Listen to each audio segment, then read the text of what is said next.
should have your sheets on figurative language. We're on the back side of that sheet. We were going through different kinds of figures in the Bible, learning their names and how to kind of interpret them. And I think that's an important exercise for us, just to be able to recognize figurative language when we see it. Whether you remember the name or not is not as important as just being able to recognize a figure of speech when you see it, and knowing that each one has a different name, because they all work in different ways. Different figures work in different ways in terms of interpretation. Last week we talked about the parable and the allegory. An example of allegory was from Galatians 4, where Paul actually used that word. And so he told that allegory of Abraham and Sarah and Hagar is what it was. And then we were getting ready. We got a little bit, just barely got started on a fable. And for that we were looking at Judges chapter 9. Judges chapter 9. This was anybody know what a fable is?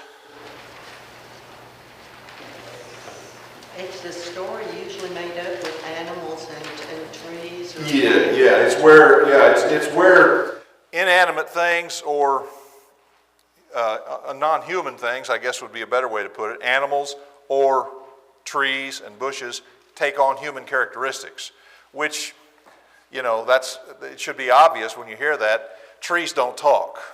Trees don't need a king. Things like that. And so that's a fable.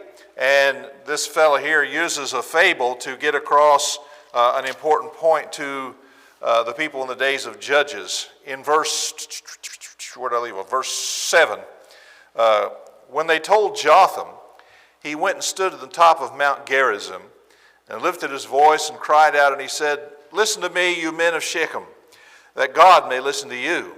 The trees once went forth to anoint a king over them." There's your first clue that this is a fable. Trees don't need a king. Trees don't speak. And so this is a fable.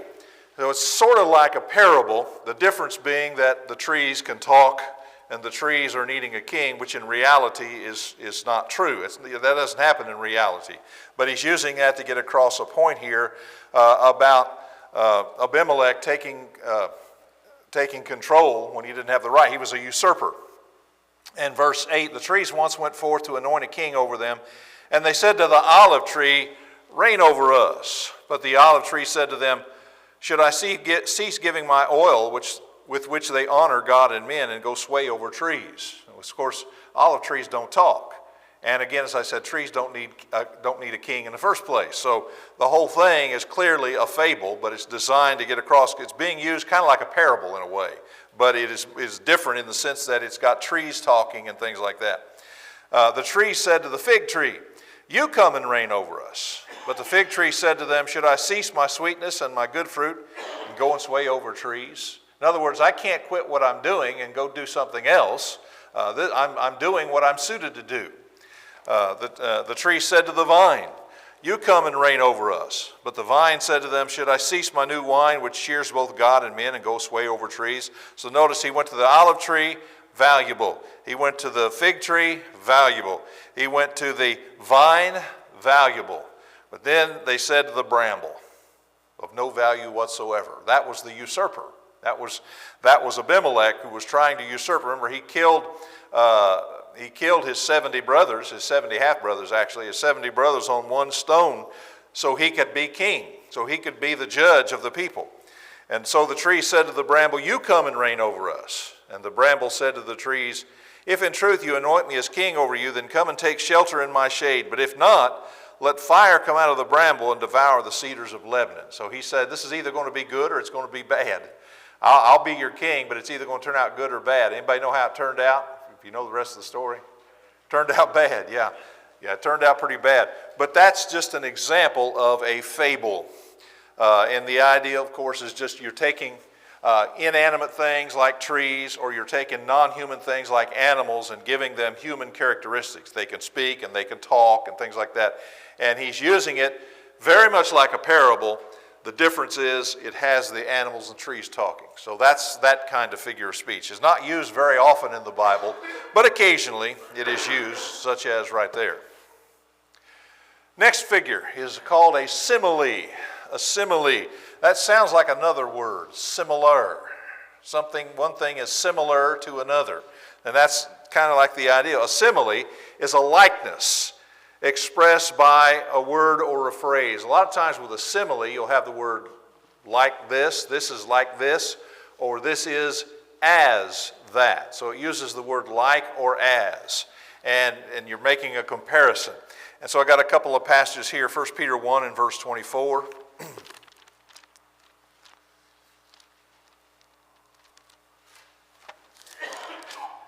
1 Peter 1 and verse 24, all flesh is as grass, and the glory of man as the flower of the grass. The grass withers, the flower falls away, but the word of the Lord endures forever. You see the word as, and so he's making a comparison. Flesh is as grass. In what way is flesh like grass? Goes away. I didn't hear you. Which Goes away. It goes away. It fades away. That's the comparison he's making. So flesh is as. So when you see like or as in a comparison, it is called a simile. That's a figure of speech called a simile. And so he didn't say flesh is grass. That's not what he said. He said flesh is as grass. It's like grass, and it's like grass in that just as grass withers and falls away, so does human flesh. It dies. So that's the idea. And then there's another one in chapter 2 and verse 25 using the word like. For you were like sheep going astray, but now have returned to the shepherd and overseer your soul. Notice he didn't say you were sheep. He said you were like sheep. And they're like sheep in the sense that they went astray. But now the sheep have come home. They've come home to the shepherd. And who's the shepherd in the verse there?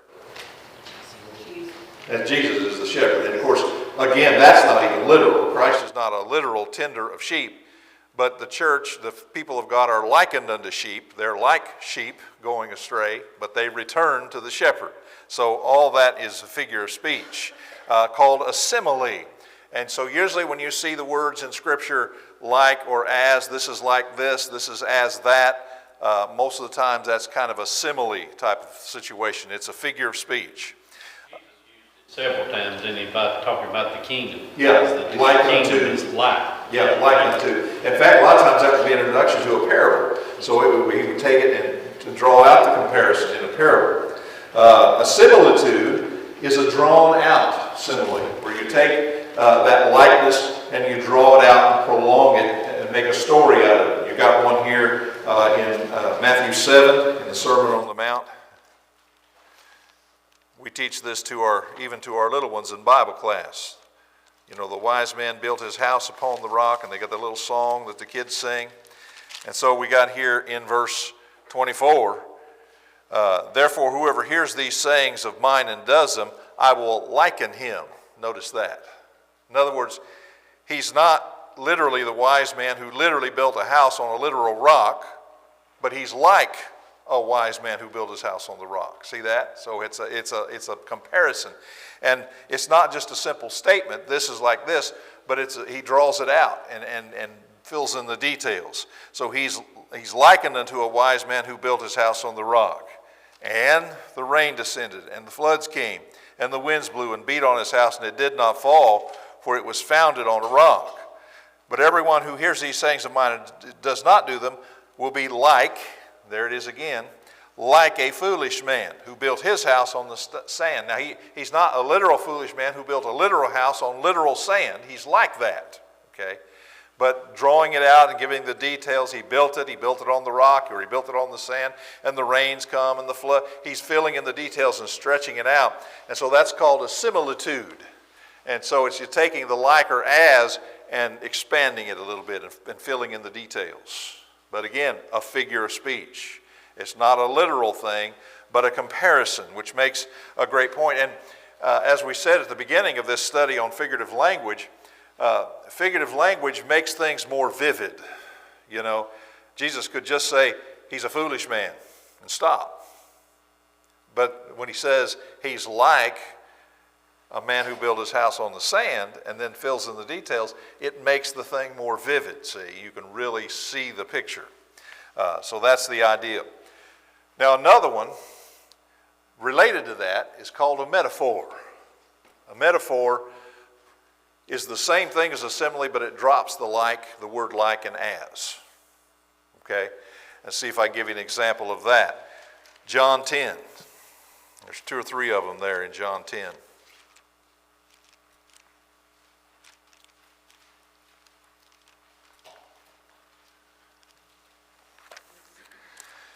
John 10 and verse 9.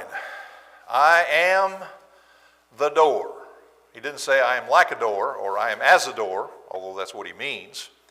But he dropped the like, he dropped the as, and it becomes a metaphor. Now when Jesus says I am the door, again, not literal. Jesus didn't have a doorknob stuck out of his side. He didn't have hinges over here on this side of him. He's not literally a door. So he's like a door. But he drops the like and the as and says, I am the door. Okay, so there's one. Then we come down here to verse 9. He does it again. I am the door. And then in verse 11, he shifts it now. I am the good shepherd. So the idea is I'm like a good shepherd. He's not literally, Jesus didn't tend any sheep, as far as I know. There's no record of that anywhere in the Bible. He didn't actually tend any sheep, but he's like a shepherd. And we're like his sheep, and he tends us, see? That's the idea. So there's another one. I am the good shepherd. In verse 14, I am the good shepherd. So there's 2 used there. I'm the door and I'm the good shepherd. But that is called a metaphor. Now here's one more. I want to get this one in, another metaphor, Mark 14. This has to do with the Lord's Supper. And then we'll switch over to metonymy. But let's go with the metaphor first in Mark. Matthew and Mark use metaphors, and Luke uses a metonymy. So in Mark 14, getting down to about verse 22, and as they were eating, Jesus took bread and blessed it and broke it and gave it to them and said, take, eat, this is my body. Literally? No, of course not. Of course not. He's standing right there. That's not his body. He's standing right there. The bread's in his hand. Okay? So it's not literally his body, although that is what our Catholic friends teach. They teach that when the priest does his little hocus pocus over the bread, it literally becomes the body of Christ. It's called transubstantiation. And the cup literally becomes the blood of Christ. Literally, according to Catholic doctrine. But Jesus is clearly speaking figuratively here when he says, this is my body. That's not literally his body. His body's standing there talking to them. So it's like his body. It represents his body, okay? And so the bread is designed to call to mind his body. That's called a metaphor. This is my body. Not literally, figuratively. It's figuratively his body. Reading on. He took the cup, and when he had given thanks, he gave it to them and drank from it. And he said to them, this is my blood. Literally? Well, of course not. He hasn't shed a drop of blood yet. He hasn't gone to the cross yet.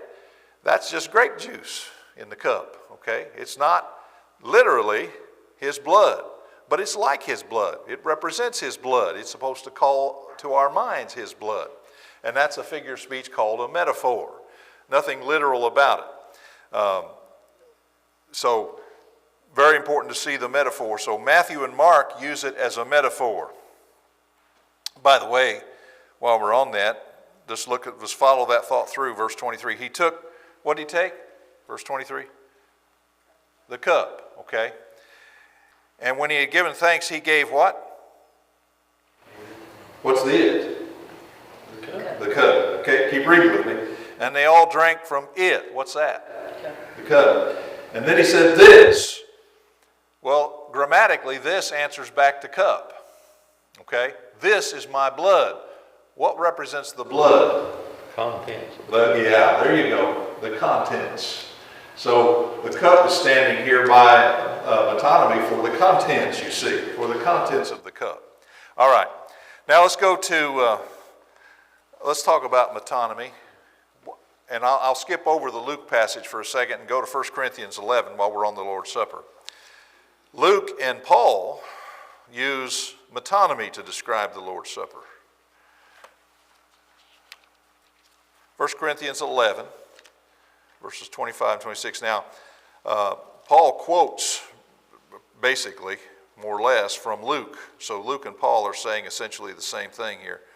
But in 1 Corinthians 11, verse 24 and 25. He says, when he had given thanks, verse 24, when he had given thanks, he broke it, and he said, "Take, eat, this is my body, which is broken for you. Do this in remembrance of me." In the same manner he took the cup after supper, saying, "This cup is the new covenant in my blood." Again, what represents the blood? The contents. The contents of the cup, yeah. But he used the word cup. So using the word cup, but he meant the contents, see? And so that's called metonymy. It's just like when you go to a restaurant and the waitress says, "Do you want another cup of coffee?" Okay? She's not going to bring you another container. She's going to take the same container you've been drinking out of for the last 30 minutes and she's going to fill that one up. And she calls that another cup, but it's another cup full. It's the contents, you see. So that's called a metonymy, where you put one thing for another. Here's another example. Now we'll bring in the Luke passage, Luke 16. This is from the story of the rich man and Lazarus. But metonymy, while you're turning over there, meto means to change, and nomos means the name, so you change the name. Cup standing for its contents, for example. Here in Luke 16, verse 29, Abraham said to him, who's he talking to, by the way? Rich man. Okay. Abraham said to him, "They have Moses and the prophets. Let them hear them." They have Moses, and the prophets are dead. How do they have Moses and the prophets? Their teaching. They have their writings, yeah. Moses and the prophets stand for the writings of Moses and the writings of the prophets. That's what's called a metonymy. It's a figure of speech. They didn't literally have Moses. Moses is dead. They didn't have the prophets. They're dead. They had the writings of Moses. So Moses is put for his writings, and the prophets is put for the writings of the prophets. And that's called a metonymy. You change the name. And you changed it from saying they have the scriptures, in other words, to they have Moses and the prophets. How would we say the same thing today for someone under the new covenant? They have Jesus and the apostles. Yeah, they have Christ and the apostles. That's how you'd say it today. Well, we don't have Christ. He's up in heaven. We have his word, see? So that's the idea of metonymy. It's a figure of speech where the name is changed. One thing is put for something else. It stands for something else. Here's another one. Synecdoche. Synecdoche. I like this one. This is where a part is put for the whole. And you see this in Acts 20 and 7. A lot of this stuff we just take for granted. That's the reason I'm taking the time to go through this. We take this for granted. We don't even think about it twice because we've just read this for years and years and we kind of know what it means. And it pays to take a step back and analyze what we're saying here. Especially, that's helpful when you're trying to teach somebody else. Okay, you analyze what's being said here, and you're trying to teach somebody else. A lot of people, when we read Acts 20 and 7, when the first day of the week, the disciples came together to break bread, and we say, well, that's the Lord's Supper. They don't have a clue what you're talking about. What do you mean that's the Lord's Supper? That doesn't say Lord's Supper. That doesn't say Lord's Supper. So it says break bread. And usually when you say break bread to somebody, what are you talking about? A common meal. A common meal, yeah. So keep that in mind. You and I read that and we just automatically accept, well, that's the Lord's Supper. And I'm not saying we're wrong. I'm just saying we've got this already ingrained in our minds, and then you're trying to teach somebody else that doesn't know a thing about the Bible. And you read that and say, that's the Lord's Supper. It tells us we're taking it on the first day of the week, and they look at you like you're crazy because they don't know how you got to that conclusion. They don't know how you got there, okay? Break bread stands for the entire Lord's Supper. You suppose all they did was break it? No, they probably also ate it. And you reckon that they picked up a cup? It doesn't say that. You reckon they picked up a cup? Well, I imagine they did, and they drank it. And so break bread, that's what a synecdoche is. That little phrase, break bread, stands for the entire Lord's Supper. It includes the bread, it includes the fruit of the vine, it includes the prayers, it includes the whole shebang.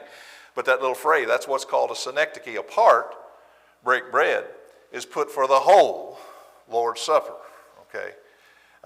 And so that's one part of the figure. Another part here, how do we know this is talking about the Lord's Supper, break bread? Somebody said it usually refers to a common meal, which is true. How do we know this one's talking about the Lord's Supper? Okay, yeah, first day of the week is helpful information. I doubt that they ate common meals once a week. I'd starve to death. I don't think I could wait from Sunday to Sunday. I don't think, so they didn't eat common meals once a week. This is something special. They came together for a specific purpose, and that purpose was to break bread. And then you couple that with a passage like 1 Corinthians 10, the bread which we break, listen to that language, the bread which we break, is it not the communion of the body of Christ? And so when you link those passages together, you see that break bread can refer to the Lord's Supper. And really, when you look this up in the Greek, they'll tell you that. It can mean a common meal or it can mean the Lord's Supper. What decides? The context, okay? And here you got a context with the disciples coming together. You got a context where Paul is preaching. You got a context where it's like once a week. And so this is not just a common meal. This was a period of worship where they came together to take the Lord's Supper. And again, as I said, you and I read that and we just take it for granted. That's the Lord's Supper. That's already drilled in our heads. But when you're talking to somebody who doesn't know anything about the Bible, they look at you like you're crazy because it doesn't say Lord's Supper and it doesn't say drank the cup, and you got to know how you got there. How do you get there? And you get there by recognizing the figure of speech. Synecdoche, break bread stands for the whole supper, okay? And break bread also can stand for the Lord's Supper. And looking at the context here, he's clearly talking about a worship gathering. And so that's how you arrive at that conclusion.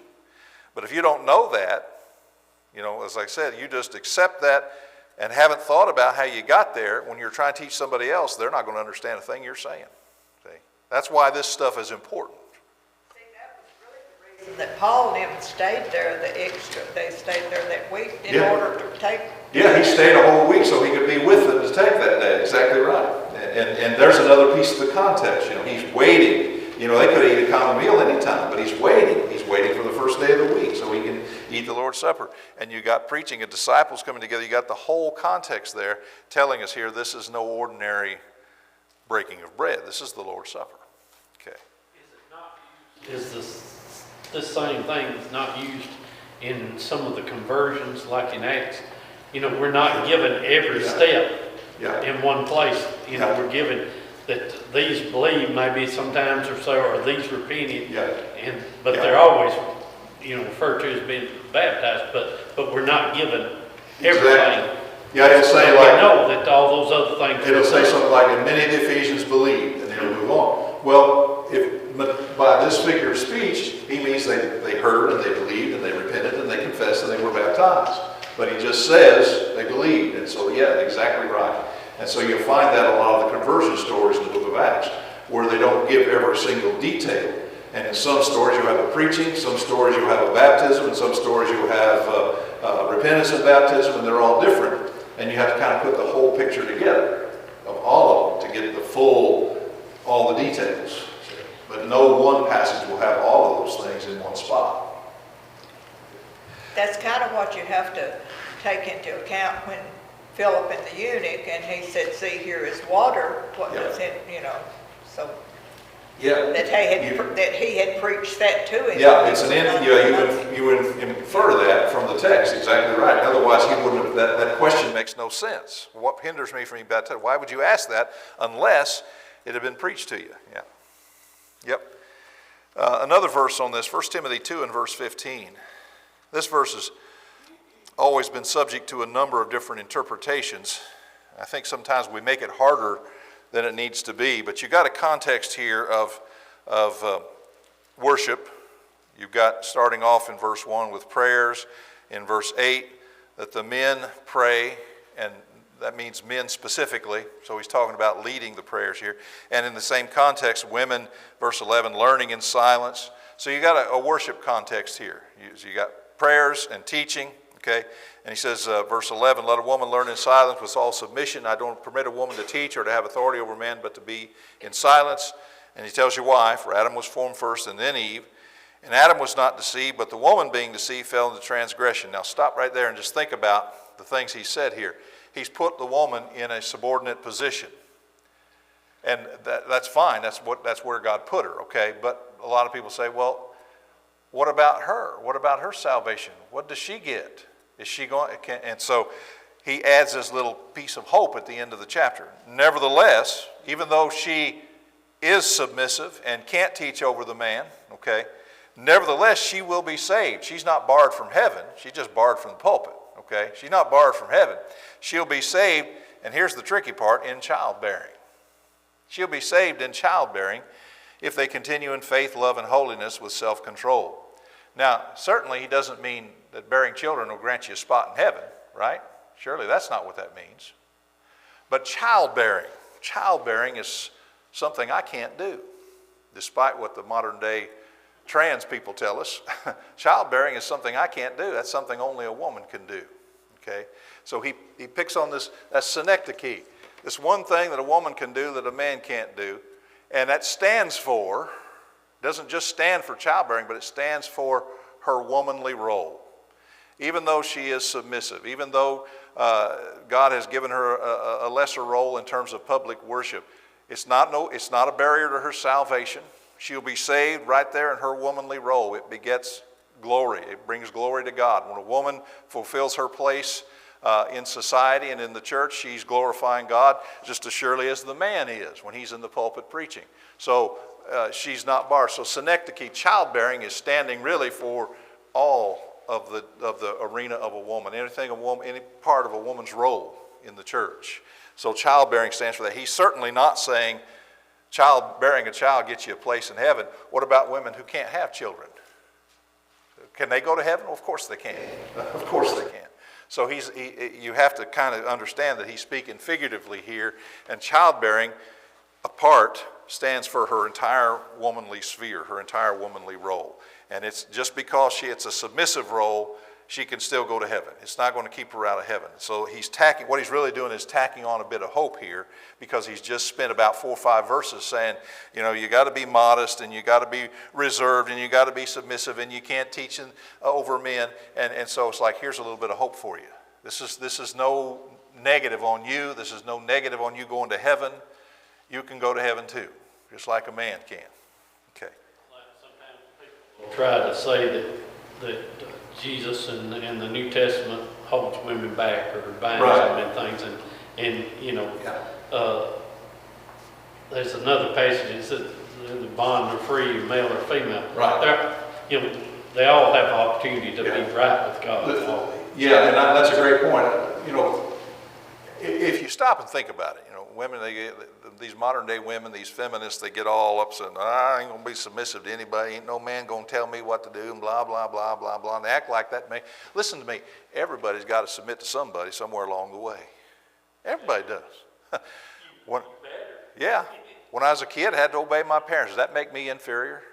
No, it didn't make me inferior to my parents. That's just the role God gave me. I was the submissive, the parents were in charge. Go to school, got to submit to the teachers. That make me inferior to the teachers? No. The role is the teacher's in charge, the students are not. That's just the role that you play. It doesn't make you inferior, doesn't make you less. Then you get out in society and you got to obey the laws of the land. Does that make you inferior to the president? Does that make you inferior to the police? No, of course not. You're all human beings, but their role is law enforcement and your role is not.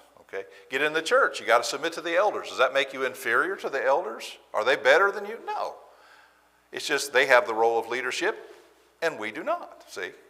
And so why in the world do women get this crazy idea that submitting to your husband or submitting to a man in the church by not getting in the pulpit, how does that make you inferior? It doesn't. It doesn't. That's just nonsense. That's just stuff that's been drilled in their heads by a political ideology of feminism. That's all it is. It has nothing to do with being inferior. Christ submitted to the Father. Did that make him inferior to the Father? Well, of course not. He's God just as surely as the Father is God. But he had a different role to play for a few years. when he came to earth, okay? So it's not about inferiority at all, okay? Anything else? Down to a couple of minutes here, so let's see if I can get another one in here. A proverb. And we can get that one in before we quit. A proverb is a short, pithy, common saying which expresses a truism, okay? And we talked about, it hadn't been long ago, I preached a sermon on Proverbs 22:6. Train up a child in the way he should go. When he's old, he'll not depart from it. Is that always true? No, of course not. Of course not. You can find that in the Bible over and over again. Children brought up by godly parents. And why is it that these children go bad? They make the wrong choice. Free will, that's right. They make free will choices. So it's not always true. And then Jesus said, Acts 20 and verse 35, it is better to give than to receive. Is that always true? You ever gave and regretted it? Give to the wrong person, give to the wrong, they take it and waste it or do something bad with it. It's more blessed to give it. Is that always true? No, it's not always true. Sometimes people take what you give them and misuse it and abuse it.